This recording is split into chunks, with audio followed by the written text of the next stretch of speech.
Hello, LDT 570 students. My name is Dan McDowell. I'll be your instructor for this semester for LDT 570, Advanced Teaching with Technology. And I just wanted to take a few minutes to walk you through a few pieces of the course, the logistics, and what it is all about. So first, like I said, my name is Dan McDowell. I'm the Director of Instructional Technology for the Grossmont Union High School District. We're just outside of San Diego. And before that, I spent 18 years in the classroom as a social science and photography, occasional computer teacher, and I also work as a ed tech consultant, working with schools ranging from K through college, helping them integrate technology in the classroom. And I know a lot of you are in the K-8 realm, and I actually work with a couple K-8 schools in San Diego, or not San Diego, in Southern California, the Riverside area, and have been working with them for a number of years. A lot of experience helping teachers of all grade levels, even though my teaching experience is in the high school level. And I've been teaching in the LDD department, which used to be called Educational Technology, since 2007. And this class, I think this is my 9th semester teaching this class. I feel like I have it pretty well down. And this subject, teaching with technology, is a passion of mine, and you'll hear me get on a soapbox every once in a while. I have some very strong opinions on what should be done, and I share them, and you take them or leave them. And hopefully will inspire you to try some new things in your class. So I think one of the things it's always good to do is get some of the logistics out of the way. So now that I've introduced myself, that's the first logistic. The second one is the course is going to be delivered through this website. So it is not going to be delivered through TaskStream or Blackboard. Everything will be delivered here, with the exception of the grades will be done in Blackboard, and the online course, the synchronous courses, which I'll talk about in a few minutes, will also be done through Blackboard Collaborate, and I'll send you instructions on how to do that. Grades will not be available for probably a month because there's not a lot of graded assignments here in the beginning. So, as far as the website's concerned, it's broken up into a few pieces. The front page is the most important page. This has when we have our live classes, and when it says 926 or 928, I mean that. It is one or the other. So you are only coming to class as of right now 3 times. There may be some a team meeting or an individual meeting we have later on, so that might add a 4th essentially live meeting. And we will determine that later. So it's Mondays or Wednesdays, and here are the times: 4:45 to 5:45 on Monday, or 4:30 to 5:30 on Wednesday.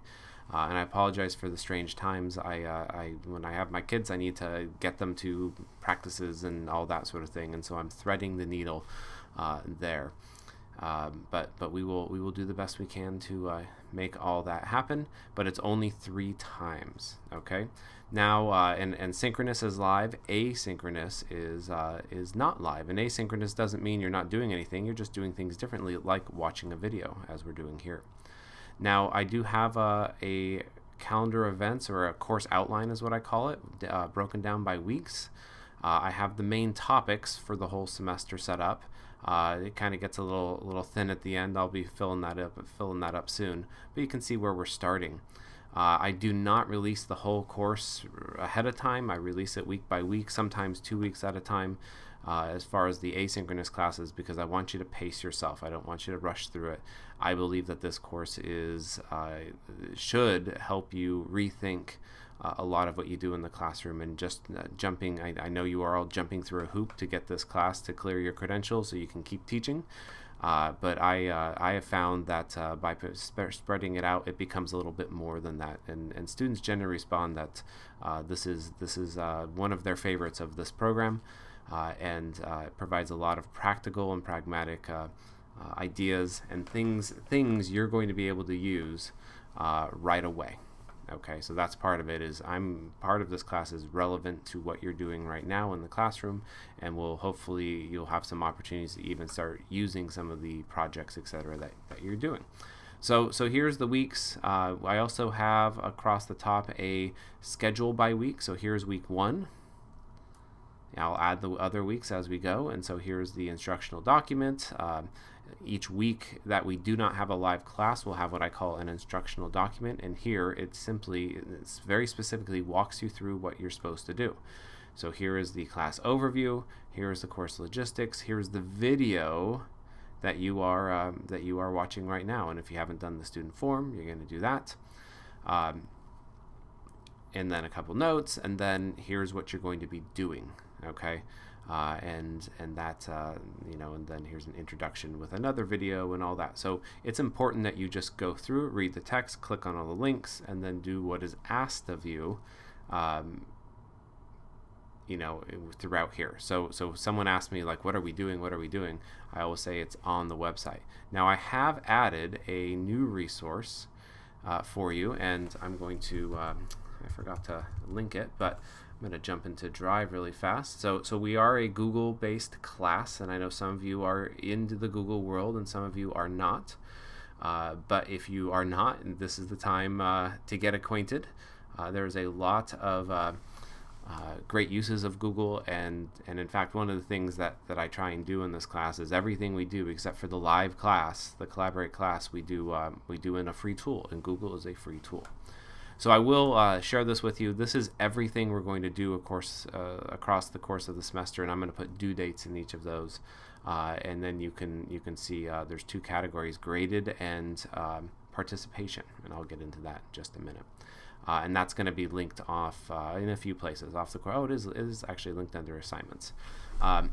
Okay, so that's the instructional document. So as far as you can use that activity assignment log to just keep track of what you've done. Okay, and if you want to print this out or make a copy of it, you can go and make a copy and have your own version that you can just check off as you go. That would be fantastic, and that would allow you to keep track of what you're doing. I always get any emails towards the last 2 weeks of class saying, have I done this? Have I done that? And I'm like, you should know what you've done, and here I've now provided a resource to help with that. So as far as assignments are concerned, there are, oops, I'm going to discard the draft.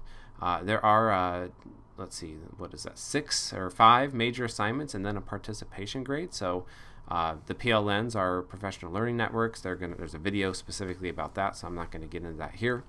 Then there's the innovation project and screencast. As you see, that's the bulk of your grade. You're going to make a project that you can use with your students. Using, we're going to go through a process of how that happens. Not something you're just going to whip together or modify something that you've done in the past. You're going to create something from scratch and build it up. We have a digital citizenship project where you're going to work in a group creating a little digital citizenship program, and we'll get to that later on. There's the implementation plan, which is kind of a culminating project of everything we've learned and how can you apply it to your classroom.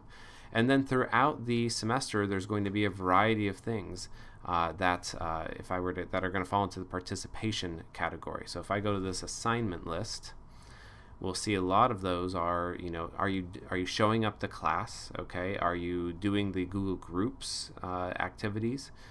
Doing some of the other activities. So not everything is in Google Groups. Some of it is you're filling out a Google form, or some, those types of things. So are you participating in class? And that's 15% of your grade. All that adds up to 100 points. So and as far as due dates are concerned, I generally make due dates Sunday night at midnight or 11:59 to give you the whole weekend to do it. Occasionally there are things you need to have done by class time. But assignments are generally due Sunday night, 11:59, and the drop dead day for everything is December 15th at 11:59. So that is when the course is officially over. Now, I do have due dates on here, and I want to say a little bit about that. Due dates are a guide for you.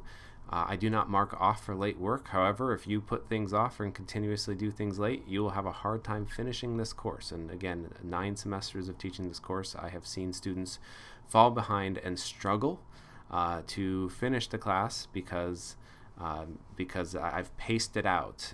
So it's not. It can be done. It can be done.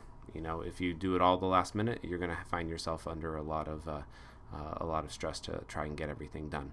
So you should do your best to meet the due dates and meet the what I have down here for you. But if you end up meeting a day or two, just let me know. It's not a big deal. I believe in learning and not penalizing you for life getting in the way, because some of you are working full time and coaching and or working full time and have 2 or 3 or 4 or 5 kids at home. One semester I had 3 students get married and 2 students have babies. On top of all the other stresses and traumas of life. So just give me a heads up on where you are, and if you're running into a problem, why, when you think you can get stuff done. All right, the other piece is the Google Group. Google Groups here is where we're going to have a lot of discussions. You have to be added to this, so that's why I'm collecting your Google emails. But if you get to this, you can request. You won't see this. If you come here, you'll be able to request to join the group. If you already requested to join the group, that was for last semester's group, so I have those don't count, so you'll have to request again. Or again, I'll directly add you based upon your Google account email that you've provided me in the form. All right, so I think that is the gist of the logistics. So with that, I'm going to end this video. And I'm going to then talk a little bit about the nature of the course and what's going on with that.